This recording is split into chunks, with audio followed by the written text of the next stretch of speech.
করতে চাইলে যন্ত্রণা চাপা দিয়ে বসল। মুখ ফুটে অস্ফুট স্বরে বলে জাতীয় শব্দ বেরিয়ে আসে তার। ঠিক তখনই একটি পরিচিত কণ্ঠস্বর শুনতে পায় লাবণী। লাবণী, তুমি ঠিক আছো? জুলিয়া।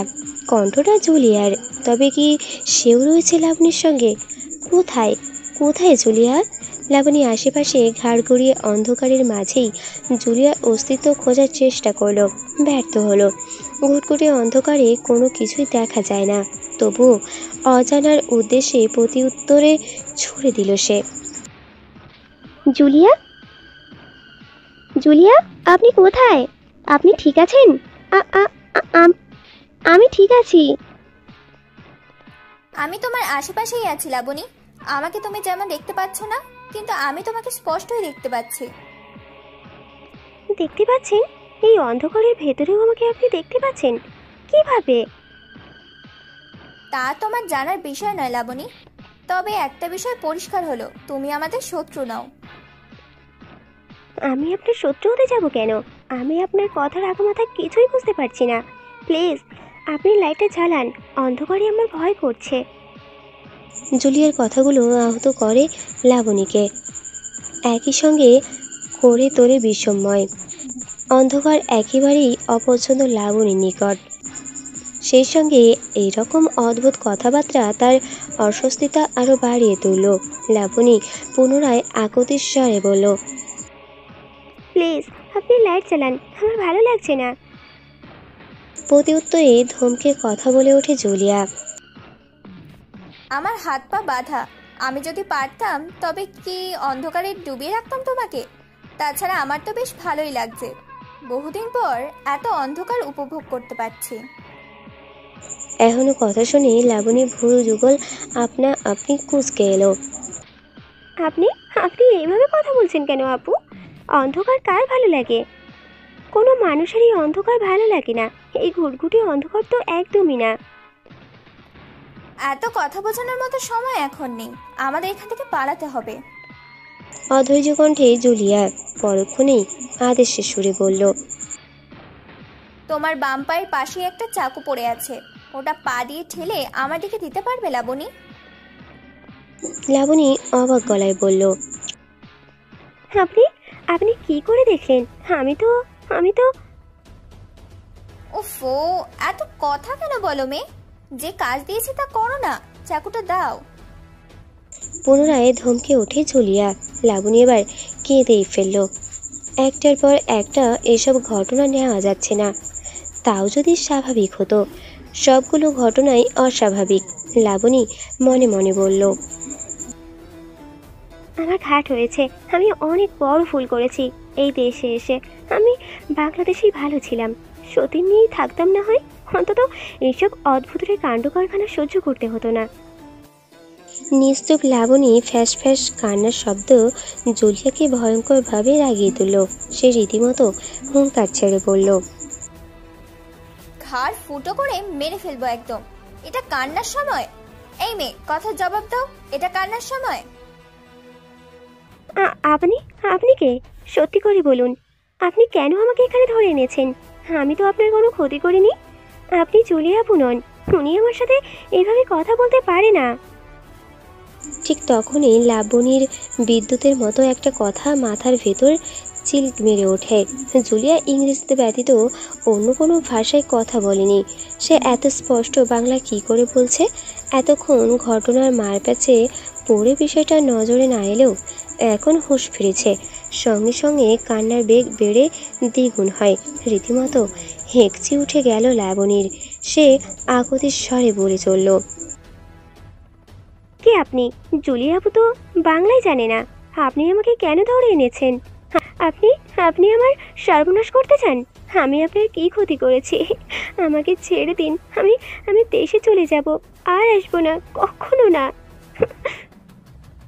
দাঁতে দাঁত কামড়ে নিজের রাগটা সংবরণ করে চলিয়া লম্বা লম্বা কয়েকটা শ্বাস নিয়ে ধীরে স্বরে বলে, আমি জুলিয়াই, তোমাকে আমি কেন ধরে নিয়ে আসবো?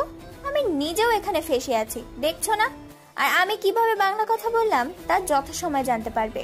এখন কান্না থামাও প্লিজ লাবণী, কান্না থামাও। লাবণীর কান্নার দম খানিকটা কমে এলো এবার, তবে ফোঁপানি রয়ে গেল। জুলিয়া বলল, লাবণী, আমরা এখানে ফেঁসে গেছি।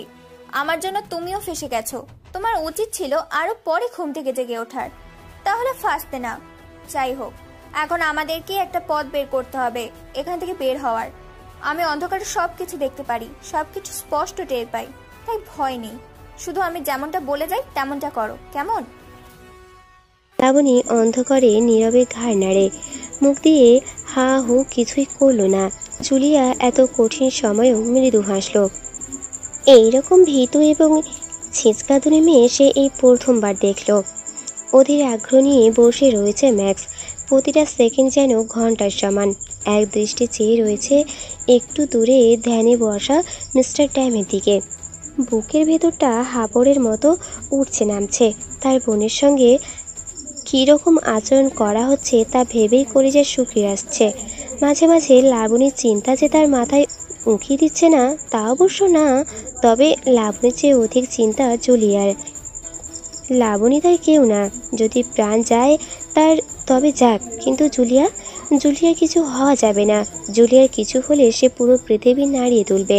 7-5 ভাবনার মাথায় ভেতরটা যখন জ্যাম পাকিয়েছে, ঠিক তখনই মিস্টার ড্যাম গর্বিত ভঙ্গিতে চেঁচালেন, রাজকুমার, আমি পেয়েছি। চোখের পলকে মিস্টার ড্যামের সামনে গিয়ে বসে ম্যাক্স।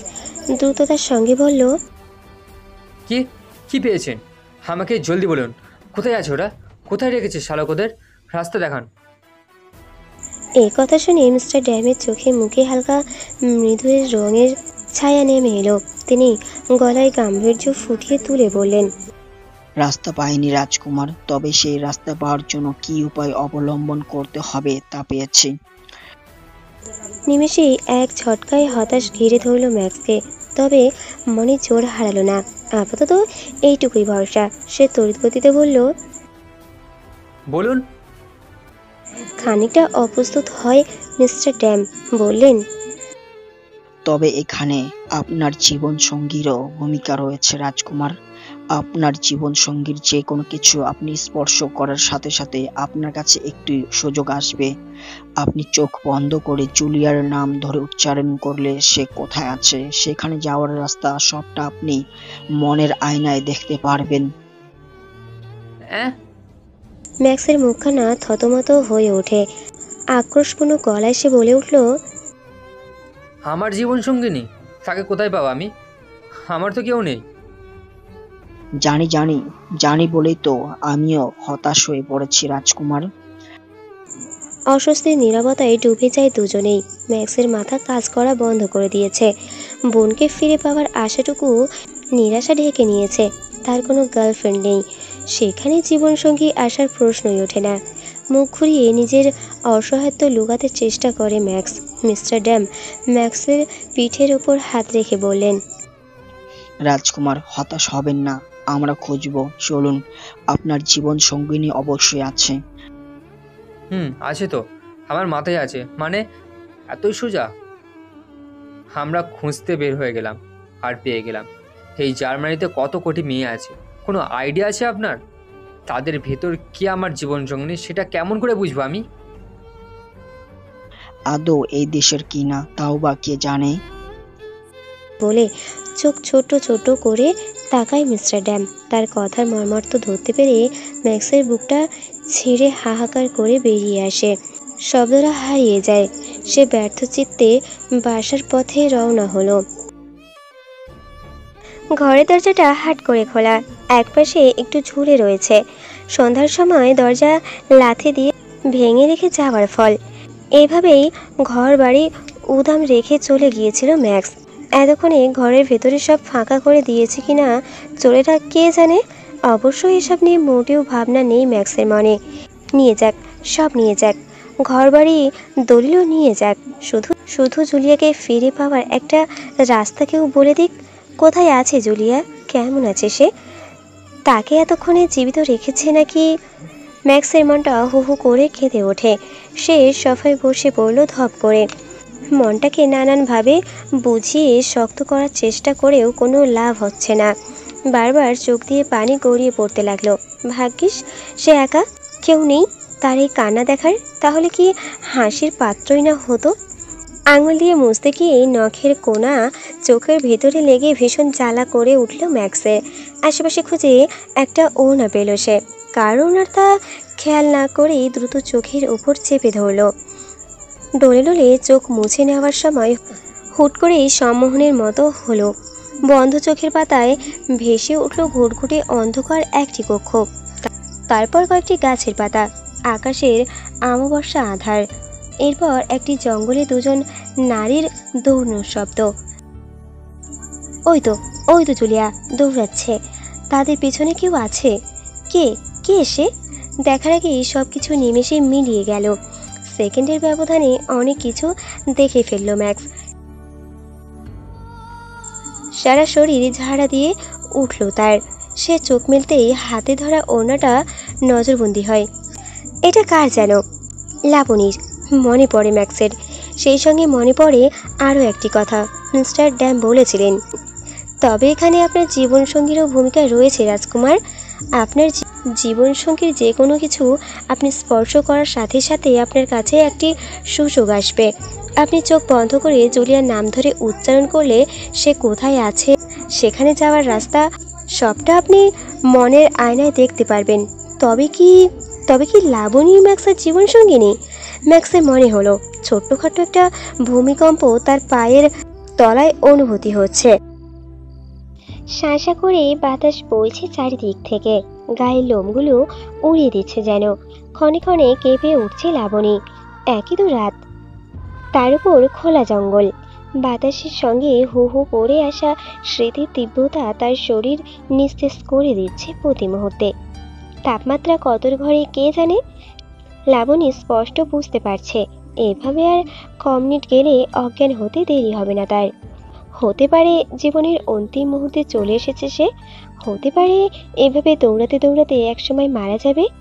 এসব চিন্তা ভেতরেও পা দুটো থেমে নেই এক সেকেন্ডের জন্যেও। জুলিয়ার সঙ্গে তাল মিলাতে গিয়ে বারবার শ্বাস ঘন হয়ে উঠছে। লাবণী হাঁপানো গলায় বলল,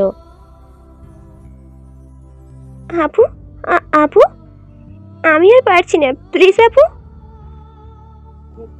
জুলিয়া থামলো, পেছনে ঘুরে লাবণীকে দেখল। সে অলরেডি একটা গাছের গুড়ির ওপর বসে পড়েছে, মুখটা হাঁপড়ের মতো উঠছে নামছে, তার চোখে পানি। আবার কাঁদছে মেয়েটা। জুলিয়া বিরক্ত গলায় বলল, মরতে চাও? মরতে না চাইলে ওঠো। আমি এমনিতেও মরে যাবো আপু, এত শীত আমার সহ্য হচ্ছে না, আর আর আমি দৌড়াতেও পাচ্ছি না। হতাশ কণ্ঠস্বর লাবণীর। জুলিয়া ভুরু কুঁচকে বলল, এভাবে দৌড়ানোর পরেও শীত লাগছে তোমার? লাবণী উপর নিচ মাথা দোলালো। বুক চিরে বেরিয়ে আসা দীর্ঘশ্বাসটাকে কোনোভাবেই চাপাতে পারল না জুলিয়া।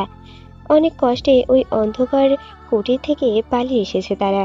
এখন যদি অর্ধেক পথে এসে হাল ছেড়ে দেয়, তাহলে লাভটা কি হলো?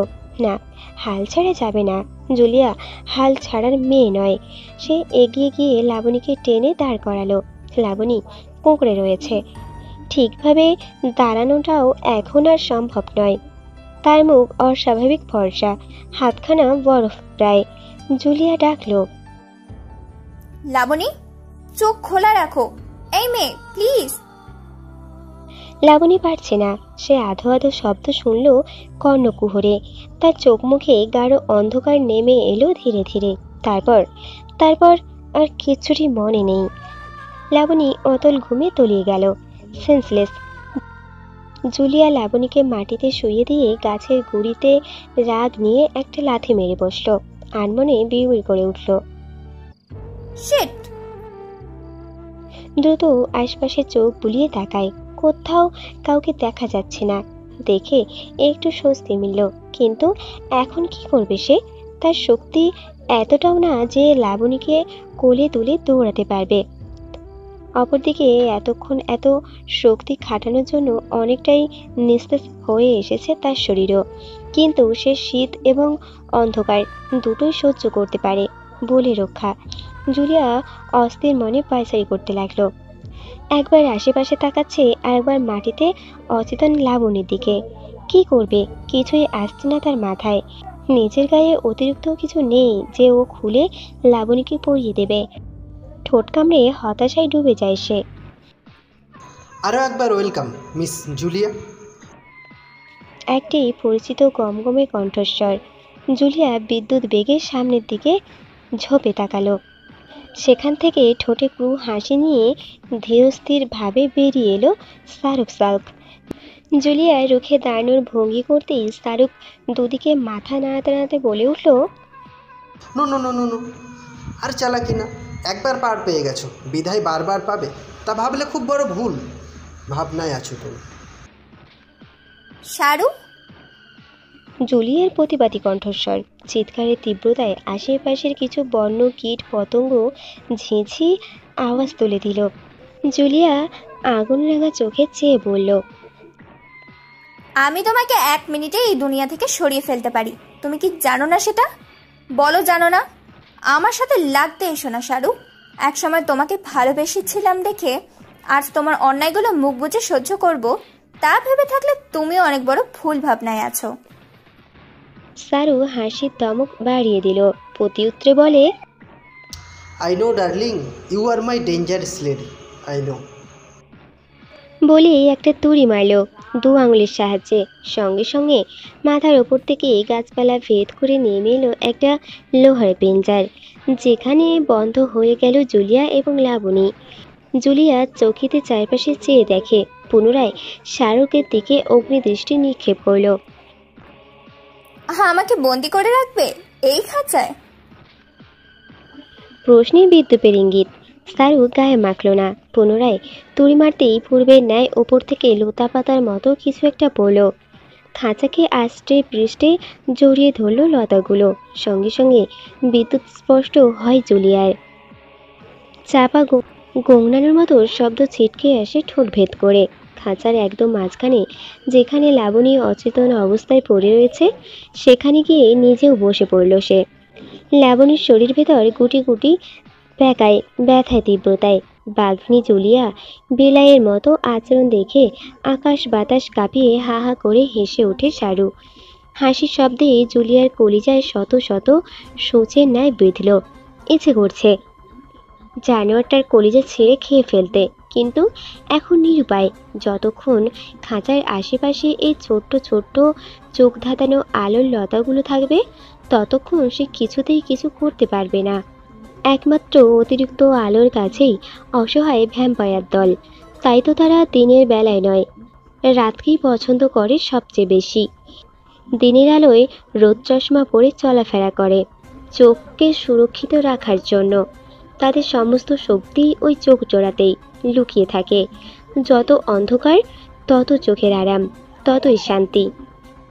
সারু হাসি থামিয়ে খাঁচার চারপাশে চক্কর দিতে লাগলো। পকেটে 2 হাত গুজে গুটি গুটি পাকানো জুলিয়াকে পরখ করে নিয়ে বলল, ওহ ডার্লিং, তুমি কি ভেবেছো আমি এতটাই কাঁচা প্লেয়ার? নো সুইট হার্ট, আমি তোমাদের বিষয় সব জেনে শুনে এখানে এসেছি তোমার সাথে খেলা করতে। কি খেলবে না? একটু আগে যে তেজ তোমার ভিতর ছিল, বিশ্বাস করো খুব মজা লাগছিল তা দেখে। তোমার সেই তেজপূর্ণ চেহারা আবার দেখতে চাই। দেখাও, এত শক্তিশালী তুমি, আর্নিশ বংশের একমাত্র রাজকুমারী, অথচ তুমি এই সামান্য কিছু লাইটকে ভয় পাও। ছি রাজকুমারী, ছি। এই খবর তোমাদের জগতে পৌঁছে গেলে তুমি আর তোমার বাবা মুখ দেখাবে কেমন করে? জুলিয়া কাঁদছে, যদিও তার শাহরুখের অগোচরে লাবণীর কোলের ভিতরে মুখ ডুবিয়ে সে নিঃশব্দে কেঁদে যাচ্ছে। তার অপারগতা এবং অসহায়তাকে চূর্ণ বিচ্ছিন্ন করে দিচ্ছে ভেতর থেকে। মনে মনে ডেকে চলেছে ভাইকে। ভাই, ভাই কোথায় তুমি? আমাকে বাঁচাও ভাই, আমাকে তুমি বাঁচাও। কি হলো, কথা বলছো না কেন? জুলিয়া ভাষা হারিয়ে গেছে? জানো, ঠিক এভাবেই আমার ভাষা হারিয়ে গেছিল যখন তোমার ভাই আমার বোনকে খুন করেছিল। তুমি কি ভেবেছো আমার একমাত্র বোনকে যে খুন করবে তাকে আমি এমনি এমনি ছেড়ে দেব? আমি তোমাকে খুন করলে তোমার ভাই আমাকে এমনিই ছেড়ে দিত জুলিয়া। তুমি নও, তোমার ভাই আমার শত্রু। সে আমার বোনকে মেরেছে, আমি তার বোনকে মারব, হিসেব বরাবর। যেন অনেক দিনের কোনো অঙ্ক মিলিয়ে ফেলেছে সারু। গর্বে ভেতরটা ফুলে উঠে দেয়। পরক্ষণেই চোখ যায় ঘুমিয়ে থাকা লাবণীর দিকে। গলার স্বর পাল্টে উৎসুক ভঙ্গিতে সে প্রশ্ন ছুড়ে দেয় জুলিয়াকে। বাই দ্য ওয়ে, এই মেয়েটাকে, একে তো আগে দেখিনি। তোমার ভাইয়ের বউ? যাক, ভালো হলো। এখন একসাথে দুটোকেই মারবো। একা বোনকে হারিয়ে যতটা না কষ্ট পাবে, ওই কুত্তার বাচ্চা বউকে হারিয়ে দ্বিগুণ কষ্ট পাবে। জুলিয়া, মানতে হবে তোমাদের চেয়ে আমি বেশি জ্ঞানী, কি বলো? জুলিয়া এইবার তাকায়। চোখ ধাঁধানো আলোর মাঝেও চকিতে একবার তাকাতেই যন্ত্রণা অনুভব করে চোখে। তড়িঘড়ি করে আবারও মুখ ডুবিয়ে দেয় লাবণীর কোলের ভিতরে।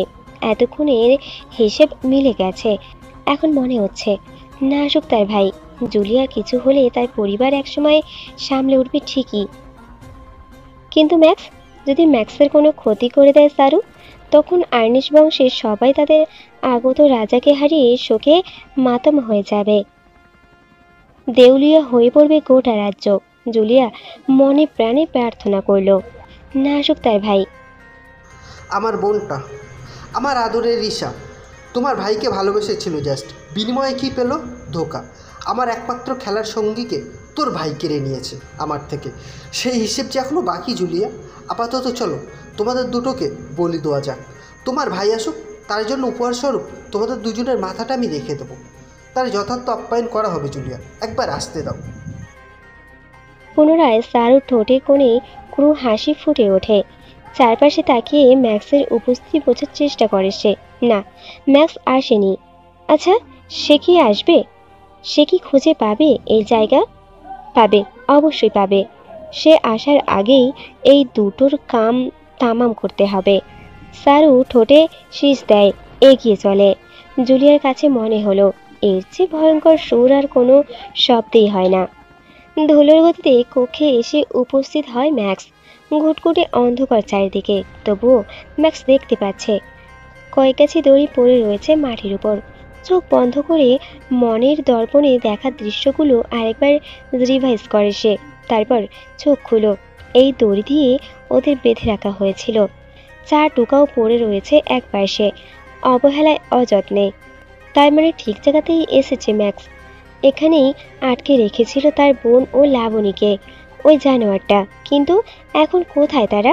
ম্যাক্স আবারও চোখ বন্ধ করে মনের আয়নায় দৃশ্যগুলো দেখে। লাবণী এবং জুলিয়া দৌড়াচ্ছে একটা জঙ্গলে। তার মানে এখান থেকে বেরিয়েই তারা দৌড়েছে। সারু কোথায়? সেও কি ওদের পিছু নিয়েছে? নিশ্চয়ই নিয়েছে। এখন কোথায় আছে তারা? ম্যাক্স পুনরায় চোখ বন্ধ করে জুলিয়াকে স্মরণ করে, কিন্তু হায়, এরপর আর কোনো দৃশ্য ফুটে উঠল না। হতাশ হলেও আশা ছাড়ে না ম্যাক্স। এই অন্ধকারের ঝুপড়ি অবধি যখন পৌঁছাতে পেরেছে সে, তখন ওদেরকে ঠিক খুঁজে পাবে। হয়তো এই জঙ্গলেই আছে ওরা। ম্যাক্স সিদ্ধান্ত নিল পুরো জঙ্গলটা একবার চষে ফেলার। বাইরে যাওয়ার জন্য পা বাড়াতেই সে থেমে দাঁড়ালো। কেউ আসছে, কারো গন্ধ নাকে এসে লাগছে। গন্ধটা পরিচিত। সারু। ম্যাক্স তড়িৎ গতিতে আশেপাশে তাকালো। একটা ভাঙা জীর্ণ শীর্ণ টেবিল রয়েছে, সেটার তলায় মুহূর্তেই ঢুকে কুঁকড়ে রইল। এখানে আর কি কি হবে তা যে দেখতেই হয়। ম্যাক্সের ভাবনাই ঠিক হলো। সারু এসেছে। গম্ভীর পদক্ষেপে ভেতরে ঢুকে একটা বাতি টিপে দিল।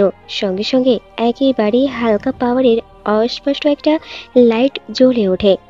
আলোটা সাদাও না, আবার হলুদও না। ঘরের অন্ধকার পুরোপুরি কাটে না সেই আলোতে।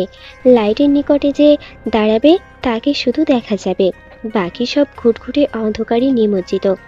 ম্যাক্স স্বস্তি বোধ করে, যাক, তাকে অন্তত দেখা যাবে না। নিঃশ্বাসের শব্দেও কমিয়ে শ্বাসরুদ্ধ স্বরে বসে রইল সে। সারু লাইটের নিচে দাঁড়িয়ে গম্ভীর ভঙ্গিতে কাকে যেন উদ্দেশ্য করে বলল, খাঁচাটা এখানে নিয়ে আসো। যাকে উদ্দেশ্য করে বলা সেই তৎক্ষণাৎ হুকুম পালনের ব্যস্ত হয়ে পড়ে, আর সঙ্গে একজন সঙ্গীও নিয়ে বাইরে থেকে ঠেলতে ঠেলতে একটা বড় খাঁচা লাইটের নিচে এনে রাখলো। ম্যাক্স চমকে ওঠে। চোখের ব্যথা শুরু হয়, যদিও হালকাভাবে, কেননা সে বেশ খানিকটা দূরে রয়েছে ওই ছোট্ট তীব্র আলোগুলোর থেকে। তবুও চোখ ঝাপসা হয়ে পানি বেরোতে শুরু করলো। ও এভাবে দমিয়ে রাখতে চেয়েছে জুলিয়াকে সারু। রাগে নিজের দাঁত দিয়ে জিভ কামড়ে দেয় ম্যাক্স। না জানি জুলিয়ার কি অবস্থা ভেতরে। বেশিক্ষণ এই আলোতে থাকলে সে অন্ধ হয়ে যাবে যে কোনো মুহূর্তে। একবার অন্ধ হলে জুলিয়ার সমস্ত শক্তিও নিস্তেজ হয়ে যাবে। হয়তো সে মৃত্যুর দিকে ধাবিত হবে ধীরে ধীরে। ম্যাক্স বুঝল তাকে কিছু একটা করতে হবে, অতি দ্রুতই করতে হবে। কিন্তু ওই খাঁচার কাছে যাবেই বা কেমন করে? সে তো চোখ মেলে তাকাতে পারবে না। ডার্লিং, তোমার ভাই এখনও আসছে না কেন বলো তো? অবশ্য সে আসতে যত দেরি করবে ততই ভালো তোমার। কেননা আমি আমার সিদ্ধান্ত বদলে ফেলেছি। তোমাদের দুজনকে এখনই নয়, তোমার ভাইয়ের সামনেই হত্যা করবো আমি। সে নিজের চোখে নিজের বোন ও স্ত্রীর মৃত্যু দেখবে। এর চেয়ে সুখকর জিনিস আর কী বা হতে পারে আমার জন্য? খাঁচার নিকট দাঁড়িয়ে ভেতরে থাকা জুলিয়ার দিকে কথাগুলো ছড়ে দিল সারু। তারপর বিকট শব্দ করে হেসে উঠল। এই নিস্তব্ধ গগনের নিচে তার হাসির শব্দ গা হিম করা কোনো পশুর হাসির ন্যায় শোনালো। জুলিয়ার কান্নার মাত্রা বেড়ে গেছে। শেষবার বাবা মা ভাইকে দেখার সুযোগটুকু বুঝি আর হবে না। খুব বেশি হলে 12 ঘন্টা। এরপরে সে অন্ধ হয়ে যাবে এবং 24 ঘন্টার পর মৃত্যু। সারু হাসি থামিয়ে উপস্থিত দুজন চাকরদের উদ্দেশ্যে বলল, এবার যদি এরা পালায় তবে তোমাদের জবাই করবো আমি, মনে রেখো। অবশ্যই আমি যে ব্যবস্থা করে রেখেছি তাতে এরা পালাতে পারার কোনো প্রশ্নই আসে না। সারু ঠোঁট গোল করে সিটি দিতে দিতে বেরিয়ে গেল ঘর ছেড়ে। চাকর দুটিও তার পিছন পিছন বের হলো। জুলিয়া এবার তার স্বরে কুঁড়িয়ে ওঠে। চোখে অসম্ভব বেদনা করছে, কিছুই দেখতে পাচ্ছে না। মাথার ভেতরে ইতিমধ্যেই এক ধরনের ভোঁতা যন্ত্রণা শুরু হয়েছে। জুলিয়ার চাপা স্বরে কান্না ভেজা গলায় বলল, ভাই, কোথায় তুমি ভাই? আমি আছি বোন, আমি আছি। আচমকা জবাব পেয়ে জুলিয়া চমকে উঠল। হাত দিয়ে চোখ ঢেকে মাথা তুলে এদিক ওদিক নাড়ালো। সে বলল, আমি চোখ খুলতে পারছি না ভাই, তুমি কোথায়? আমি আছি, এই ঘরেই আছি। একটু সবুর করো বোন, আমি আসতে পারছি না তোমার কাছে, কিন্তু খুব দ্রুত আসবো। কি করে ভাই? এই লাইট এইগুলো না সরানো পর্যন্ত আমি বা তুমি, আমাদের জগতের কেউ এই খাঁচার আশেপাশেও আসতে পারবে না। জুলিয়া, লাবণী, ও কোথায়? ও তো মানুষ, ও নিশ্চয়ই এই লাইটগুলো সরাতে পারবে। ভাই, ও অজ্ঞান হয়ে আছে। ও শরীর বরফের মতো ঠান্ডা। এভাবে আর বেশিক্ষণ থাকলে ওর জীবনও শেষ হয়ে যাবে। আমাদের জন্য ও এভাবে মারা যাবে ভাই? কি? ম্যাক্স পাগলের মতো হয়ে উঠল কথাটা শোনার পর। লাবণী অজ্ঞান? তার মাথায় এলো এই শীত সহ্য করার ক্ষমতা কোনো স্বাভাবিক মানুষের নেই। লাবণীর গায়ে নিশ্চয়ই কোনো মোটা কাপড় নেই। ম্যাক্স নিজের কথা ভাবল না। একবার চোখ খুলেই দ্রুত চোখ সরিয়ে নিল। সেকেন্ডের ব্যবধানে খাঁচার নির্দিষ্ট অবস্থান দেখে নেয়। নিজের গা থেকে ওভারকোটটা খুলে নিল সে। গায়ের শার্টটা খুলে নিয়ে চোখের ওপর মোটা পট্টির ন্যায় বেঁধে নিল। বিধাতার নাম স্মরণ করে সে এগুলো খাঁচার দিকে। মোটা পট্টি বাঁধার দরুন আলোগুলো তার চোখের ওপর পড়া থেকে অনেক অংশে লাঘব হয়। সে খাঁচার কাছে গিয়ে কৌটোটা ছুঁড়ে ভেতরে দিল। তারপর পুনরায় সরে এলো টেবিলের তলায়। বলল, জুলিয়া, এটা কোট ফেলেছি, পেয়েছো? জুলিয়ার মাথার ওপরেই পড়ে কোটটা। সে উত্তর দিল, পেয়েছি ভাই। মেয়েটাকে পেঁচিয়ে দাও জুলিয়া। কোটের পকেটে আমার হাত মোজা আছে, মোটা হাত মোজা। সেটা পট্টির মতো করে নিচের চোখে বাঁধো দ্রুত, একটু হলেও আরাম পাবে। বাধ্য মেয়ের মতো ভাইয়ের বলা কথাগুলো পালনে লেগে পড়ে জুলিয়া। লাবণীকে কোটের ভেতরে সুন্দর করে পেঁচিয়ে দিয়ে নিজের চোখের উপর মোটা পট্টি বেঁধে নিল। এতক্ষণ পর গিয়ে একটু রিলিফ লাগে তার। আলোটা অনেক অংশে কম লাগছে তার চোখে, আরাম লাগছে। ম্যাক্স বলল, আমি আসছি জুলিয়া, আমি অনেক দ্রুতই আবার এখানে আসবো। তুমি তুমি খেয়াল রেখো নিজের, আর ওকেও রেখো। ম্যাক্স বেরিয়ে পড়ে। বাহিরে বেরিয়ে চোখ থেকে শার্টটা খুলে নিয়ে গায়ে পরে নিল। তারপর ছুটে চলল চিতাবাঘের গতিতে। হাতে সময় খুব কম। এর ভেতরেই তাকে একবার আর্নেস্ট জগৎ থেকে ঘুরে আসতে হবে। জুলিয়াকে এই বিপদ থেকে উদ্ধার করতে পারে কেবলমাত্র একটি জিনিস, ব্লাড স্টোন। অতীত। কু কু করে কু পাখি ডেকে গেল তার স্বরে। গোমেজ বাড়িতে বিষাদের ছায়া। মালকো গোমেজ চিৎকার করে ডাকলেন, ড্যাড। বুকে হাত চেপে দোরগড়ায় পড়ে রয়েছে ফুজিন গোমেজ। তার চোখ জোড়া বন্ধ, বুকটা হাঁপড়ের মতো ওঠানামা করছে। রক্তে বুকের কাছের জামাটা লাল হয়ে আসছে। মালকো এবং তার স্ত্রী আলিজা দৌড়ে সিঁড়ি বেয়ে নামলেন। ছেলে হয়েও পিতার এমন অবস্থা দেখে হাউমাউ করে কেঁদে উঠলেন মালকো। পিতার বুকে অস্থির ভঙ্গিতে হাত রেখে থেমে থেমে বলে চললেন, ড্যাড, ড্যাড, প্লিজ চোখ খোলেন। আমাকে আমাকে একা করে দিয়ে চলে যায়েন না আপনি। চোখ খোলেন ড্যাড, প্লিজ। ফুজিন চোখ খুলে চাইলেন। তার চোখের কার্নিশ বেয়ে কয়েক ফোঁটা জল গড়িয়ে পড়ল। প্রায় অবশ হয়ে যাওয়া হাতখানা কোনো রকমে নাড়িয়ে পকেটের ভেতর থেকে একটা পাথর বের করে আনলেন। পাথরটি কোনো সাধারণ পাথর নয়। মালক্য অবাক চোখে তাকিয়ে বললেন, ব্লাড স্টোন? আপনি ব্লাড স্টোন উদ্ধার করতে পেরেছেন? ফুজিন মাথা নাড়লেন।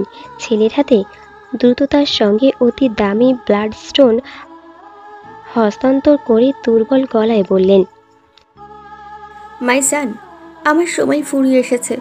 এখন যাওয়ার পালা। তবে যাওয়ার আগে এইটুকু বলে যেতে চাই, আমার আব্বা ব্লাড স্টোন রক্ষা করতে গিয়ে জীবন দিয়েছিলেন। আজ আমিও দিয়েছি। আর তোমার তোমার মা আহো। মম। মালকর গলা কেঁপে ওঠে। চোখের ইশারায় Aliza Swagger down the street with your red lips and funky beat. You better hold your head up to the sky. I'm gonna roll with you till the day I die.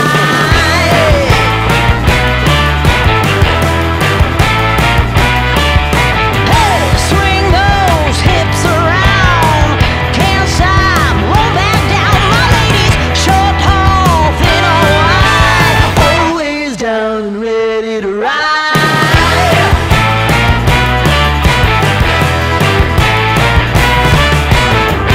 One by one, billion by billion, been holding up half the sky.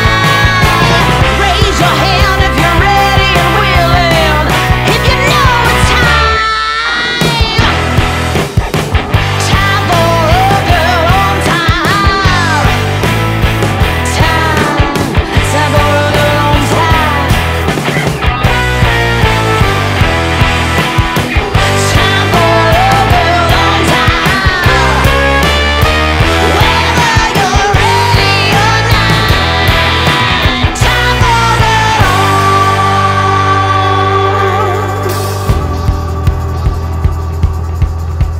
break free of history. This train is racing straight ahead. No man can do like I can. I'm the queen of the land. Haters gonna hate. Won't be sorry now. Shoot me down, but I'll rise again. I'm laying down the law, and you've been served.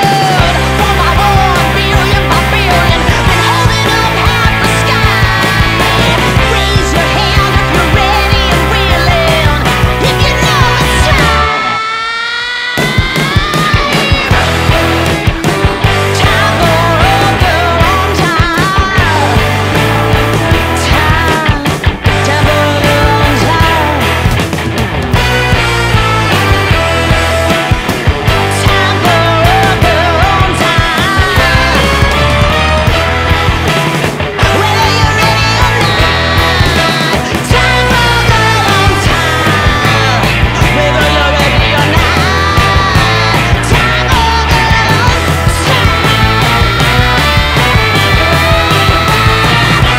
girl on time.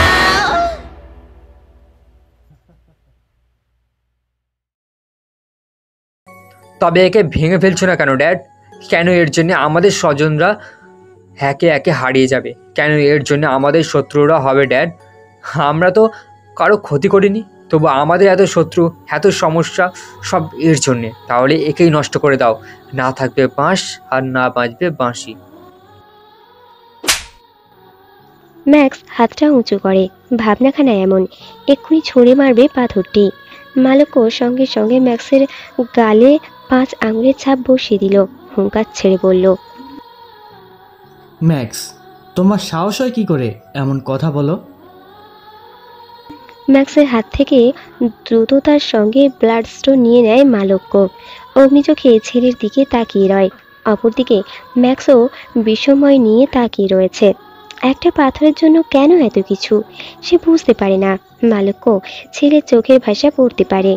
হতাশা মিশ্রিত শ্বাস বেরিয়ে এলো তার বুক চিরে। ম্যাক্সের কাঁধে হাত রেখে এবার খানিকটা নরম সুরেই সে বলল, তুমি অনেক কিছু জানো না ম্যাক্স, তাই এই কথা বললে। যদি জানতে আজ বুঝতে পারতে তোমার দাদা খুন হয়নি, শহীদ হয়েছে। ম্যাক্স অভিমানী গলায় জবাব ছাড়ে, আমাকে কখনো কিছু জানিয়েছো তোমরা? তুমি বা মা কেউ আমাকে বলনি কি এটা, কেন এটার জন্য এত কিছু, কেন এত সুরক্ষিত রাখার পরেও এটা চুরি করা হয়? আর তারপর ওকে রক্ষা করতে গিয়ে কেউ না কেউ জীবনযুদ্ধেই পরাজিত হয়ে আসে। আর না, আজ আমি জানতে চাই, আমাকে বলতেই হবে, নইলে আমি সত্যি বলছি এবার ভেঙে ফেলবো এটাকে। আমাকে কেউ থামাতে পারবে না। ম্যাক্সের কণ্ঠে আক্রোশ স্পষ্ট। মালক্য বুঝলেন তার ছেলে বড় হয়ে গেছে। ব্লাডস্টোন এবং তাদের উপর আরোপিত দায়িত্বের কথা তাকে জানানোর সময় এসে গেছে। মালক্য ব্লাডস্টোনের দিকে এক দৃষ্টিতে চেয়ে বলতে লাগলেন, আমি তখন তোমার চেয়ে একটু বড় হব। তোমার দাদা আমাকে একদিন ঘুরতে যাওয়ার কথা বলে বের হলেন। আমি তো মহা খুশি। অনেকদিন বাদে কোথাও ঘুরতে যাচ্ছি। ভেবেছিলাম কত সুন্দর জায়গাতেই না যাব, অথচ কিসের কি, তোমার দাদা আমাকে নিয়ে গেলেন একটা জঙ্গলে।